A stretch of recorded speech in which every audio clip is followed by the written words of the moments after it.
നമസ്തേ പ്രിയമുള്ള പ്രേക്ഷകരെ, മേൽപ്പത്തൂർ നാരായണ ഭട്ട പാദനാൽ വിരചിതമായ ശ്രീമൻ നാരായണീയത്തിലെ അഷ്ടാംഗയോഗവും തത്സിദ്ധിപ്രകാരവുമെന്ന 4-ാമത്തെ ദശകത്തിലെ 8-ാമത്തെ ശ്ലോകമാണ് നാം ഇവിടെ ചർച്ച ചെയ്യുന്നത്.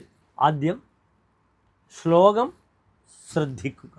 ഇത്തമഭ്യസന നിർഭരോല്ലസത്വത്പരാത്മസുഖ കൽപ്പിതോത്സവാഃ മുക്തഭക്തകുലമൗലിതാം ഗദാഃ സഞ്ചരേമ ശുഗനാരദാദിവത്.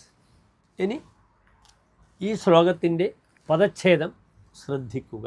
ഇത്തം അഭ്യസന നിർഭരോല്ലസത്വവത് പരാത്മസുഖ കൽപ്പിതോത്സവഃ മുക്തഭക്തകുലമൗലിതാം ഗദാഃ സഞ്ചരേമ ശുഗനാരദാദിവത്.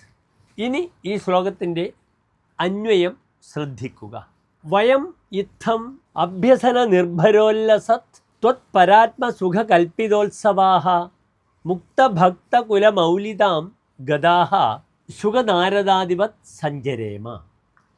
ഇനി ഈ ശ്ലോകത്തിൻ്റെ സാരാംശം നമുക്ക് ചർച്ച ചെയ്യാം.